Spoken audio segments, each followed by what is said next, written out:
A6700. So let's see what this footage ends up looking like. Okay, almost at Tower Bridge now. My favorite bridge in London. Let's keep going. 3, 2, 1.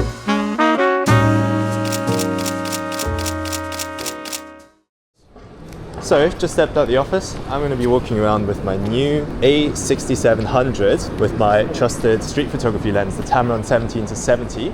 And I'm not sure if you can even tell the difference, to be honest, but I also have a new action camera. So, I have finally left the GoPro family after many, many years and bought myself a DJI Action 5 Pro. It's been a good 5 or 6 years since my last action camera upgrade, so hopefully the low light performance and everything will be a lot better with this camera. It's even got a super night mode, which I'm currently using, so let's see what this footage ends up looking like. The plan for today is some good old street photography. Nighttime in London, lots of things to explore, lots of things to snap. Let's see how this bad boy does. I'm expecting big things from its new autofocus. It's supposed to have a new sensor and everything, be a lot faster. I'll talk through all the different benefits of having the 6700 later on as well. Good to be back out. Feels like it's been ages since I last took nighttime street photography shots in London like this. Just trying to get a cool silhouette shot of that gourmet burger kitchen shop. But yeah, I've been spending a lot of time catching up on all the Asia content that I filmed earlier in the year. Now it's time for a new season of this channel. New gear, new me. I quite like this shot by St. Paul's because you can combine a lot of, quintessentially London elements into one photo. You've got the iconic London telephone booth, then you've obviously got St. Paul's, which is the main sort of attraction here in London. And the last piece is just approaching a classic double-decker red bus. So what I'm going to do is get a bit lower down, and here's already the first feature that I'm super excited about. Look at that, flip screen action. Now I'm going to stay real still. You got to hold it really still because the photo that I'm taking is basically a handheld long exposure. Oh, that worked out nicely. But basically, yeah, you lower your shutter speed to maybe 1/3 of a second. Depends on how quickly the buses are driving. If they're too slow, this is not going to work. And then you basically hold it real still, make sure you're on burst mode. That way you can just hold down the shutter and take multiple photos in a row, and boom. This is the result. But yeah, for those kind of lower down shots where you get close to the ground, I love the fact that I now have this fully articulating screen that I can just angle however I want to. It just makes it a lot easier. And coming from the 6500, I obviously didn't have the fully articulating screen back in the day. It sounds like such a small feature, but honestly, my quality of life has significantly improved ever since I got this screen. It's also really helpful, obviously, for a YouTuber because you can film yourself and you can sort of see yourself if you hold your camera, go one of these. Boom, very simple sort of vlogging setup. Okay, where shall we go next? I'm gonna go one new change over there and see if there's some cool photo opportunities. This is another classic shot of St. Paul's. They added this little pond a while back and you just get this nice little reflection in the water. Let me slow down my shutter speed some more. It's gonna take some time to warm back up because it's been a while since I've held a camera, It's been spending so much time behind my desk just editing the backlog. It's kind of like riding a bike. You obviously never forget your skills, but you might still feel a little rusty if you take a longer break.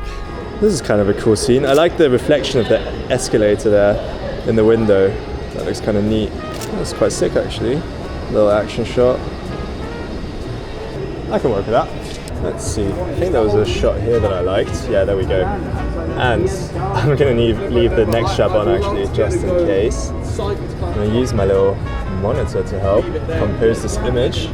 Not sure if you can even see what's happening here with the neck strap, apologies, but safety first. Oh, I can even shoot around the corner like this if I wanted to. Okay, moving the camera gets a bit confusing, I can't lie. But there we go, got a little double St. Paul action going on. Using the glass to my advantage, getting an extra reflection basically. Boom, something like this. This empty sort of flower shop has potential.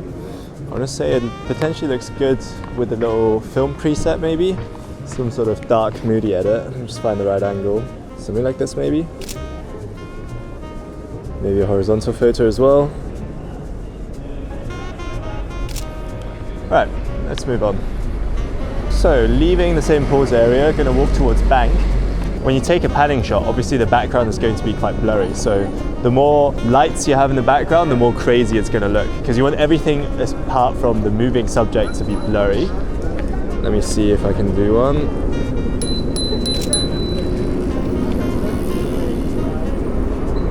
Okay, I'm gonna lock onto this cab.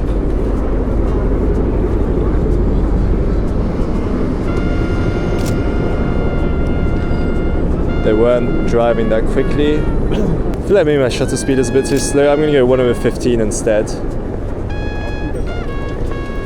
Maybe this delivery driver. Yep, potentially.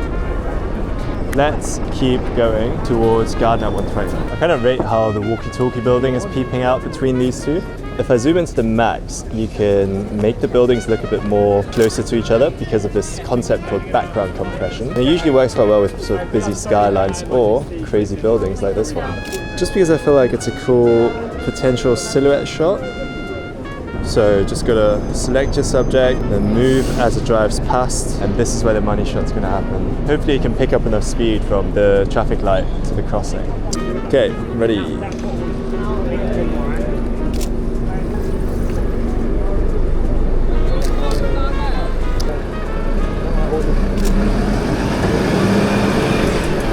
While I'm not an avid pub goer myself, I do like the aesthetic of pubs like this one.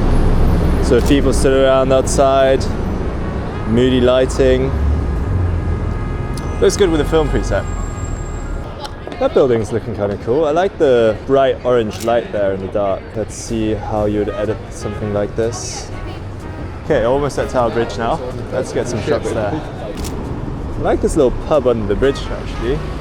That looks kind of nice. This is such a nice entrance to a building, but it's kind of ruined by the bin bags on the left, but maybe that's part of the photo. Maybe that's the statement here. The juxtaposition between the really nice architectural building and the trash just lying out front. I need to see if I can remove that post though.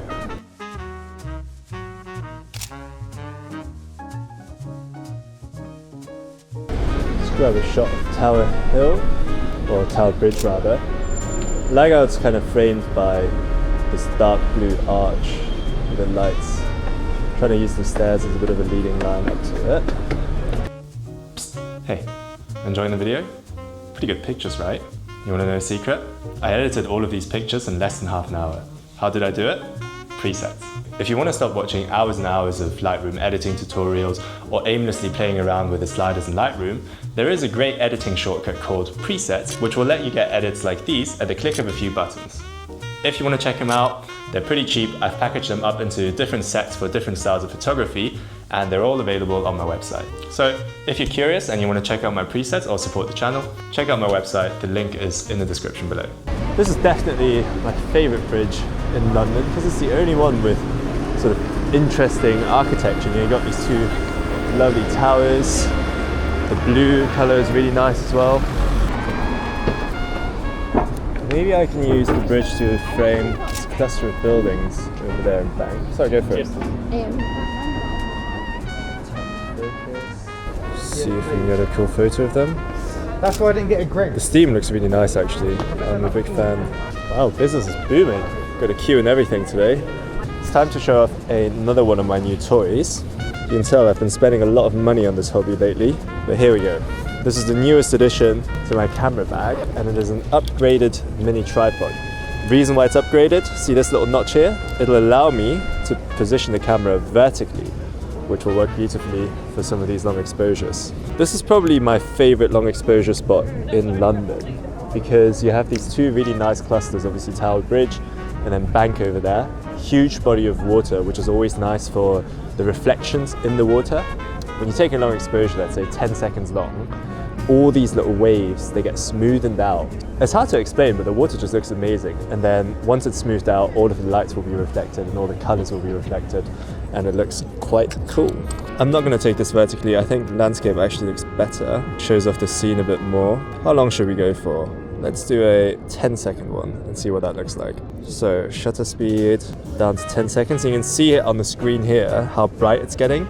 That's because your shutter speed is so long. So now, to compensate, we need to lower the ISO and increase the aperture, and boom. Sometimes you take like 30-second long exposures. It's always just a bit of a waiting game. Here we go. And that looks pretty nice. Okay, let's take another 10-second one here. I'm gonna zoom in a little bit. like this. Nice. Yeah, I like that. That's a good editing base. I can definitely work with that. Man at the stall. Gonna show these two guys mixing the mac and cheese.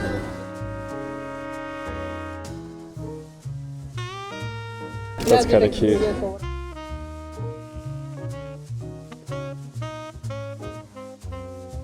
They've started making it red. Oh wow. Oh mate, that's so sick. You can see like it's literally coloring the entire sky. You can talk about light pollution, but as a photographer, I'm pretty happy with that. I'm guessing this is for Christmas, the whole red thing, or maybe celebrating something else, but either way, that's really nice. Wait for it to turn all red, and click. Nice. There's something about Five Guys that's just always kind of aesthetic. They've got that whole American diner aesthetic down to a T, I feel like. Try and get a silhouette shot of this date. Got Five Guys text in there. Oh, that looks hella moody. Nice little, I think they call it the glass house or something. Seems like a temporary installation by Tower Bridge here. Christmas tree, maybe a horizontal shot. Bank skyline in the background. The contrast is pretty high though. The tree is so bright and bank is kind of dark in comparison, but let's see if it works. Maybe like this. Yeah. Little landscape, using the rail as a bit of a leading line towards the shard. Nice sort of blue light as well. Okay, one silhouette, boom. I will just say guys, while this is a great photo location and by all means come, walk down the sort of Tower Hill area and enjoy all this Christmassy stuff, but the prices are a bit crazy, We just saw a churro stand that charged £8 for churros, which is honestly kind of criminal if you ask me. Very nice scene. Almost looks a bit deserted. This is the sort of office area. These are all office buildings, so on the weekend there's nothing happening. Yeah, the Gotham sort of, some call it Gotham and cinematic, others call it shit weather. See, when you're a photographer, you're just a bit more positive, because when it rains, you just get a boner over the reflection on the floor. Why do you like it? I specifically like the amount of rain where it rains really strong for like 10 minutes and then I can go out and take all the money shots. Yeah, that's it. Okay, that is a lovely little shot here. Now, unfortunately, don't think I'm going to be able to take a long exposure, even though this would be such a good long exposure shot, because this bridge that I'm stood on, Millennium Bridge, actually shakes a little bit in the air. So it's not like I can just leave my camera here for like 10 seconds because it'll just be unusable. So as a compromise, what I'll do is I'll do 1/5 of a second for my shutter speed, and then just hold my camera really still and sort of use the burst mode in order to take this photo. And that way I can slightly smooth out the water, not as much as a 10-second shot obviously, but decently exposed image to work with. Happy with that. All right, I quite like that shot from earlier. Let me just take another one with the same setting, so 1/5 of a second, but landscape, because I want to show off this beautiful reflection in the water. I love this. The river is just so colorful in these. It's really nice. The reason why I really like this photo is mainly just because of the lovely sort of leading lines towards St. Paul's, as well as the symmetry on the other side. It's just it ticks all the boxes, No worries. And then if you go to the side here, you can use this lovely rail as well as a bit of a leading line, just like this. It is a bit dark though, so I'm not sure if you can actually see the rail that well. We can bring up the shadows in the edit. This way you also remove a lot of the noise, aka random people in your shot, by just going a bit more to the side. All right, let's head left here, and we're gonna go towards the sort of South Bank area before maybe hitting up Soho afterwards. That's kind of cool. Too many people on the staircase though. Kind of want those two to disappear. And click. That's nice. Maybe I can get an action shot of one of the skaters. Right, I'm gonna aim for that guy in white, because he's the most visible.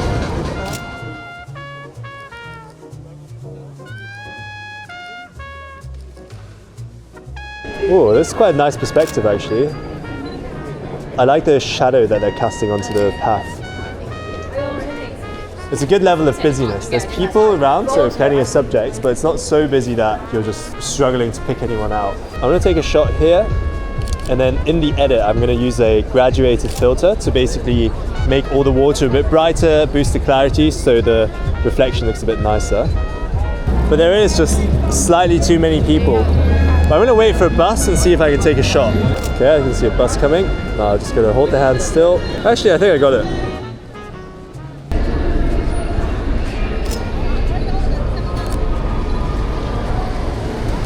Nice, happy with that.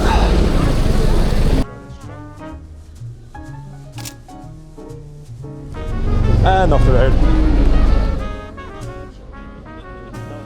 Main reason we walk this way is that building right there. That is a crazy, I mean even this shot, just like a random shot of this wall, I like.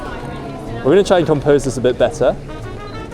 But this is the Fortnum and Mason tea shop in London, and every year for Christmas time they transform the entire building into an advent calendar. I don't know if you can see from here, but the windows are all numbered. You got the nice 2024 thing. If you're a London photographer, you'll know this spot. This gets rinsed every Christmas time, but for good reason. It's a very nice shop. And steady hands. 3, 2, 1.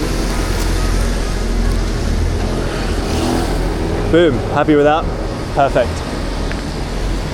That guy right there, that's my photography teacher. So if you like my content, guys, make sure to check out Shane, because he is an absolute wizard when it comes to London street photography. A lot of what I know is from YouTube, but a lot of what I know is also from this guy right here. So check him out, show him some love on Insta. Great content. Well, that's so nice. To be fair, maybe I can even use a bit of the rails for framing. Let me take a normal one first. Portrait is gonna look nice. Yeah, that's quite sick as well.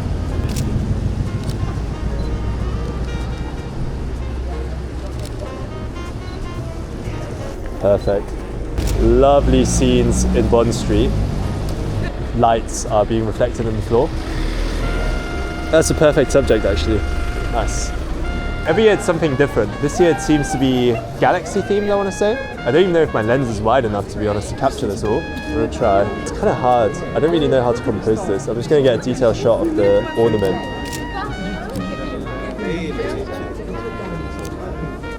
Now I'm going to do what's called a pro gamer move. Use my phone to create a reflection by holding it against my camera lens like so.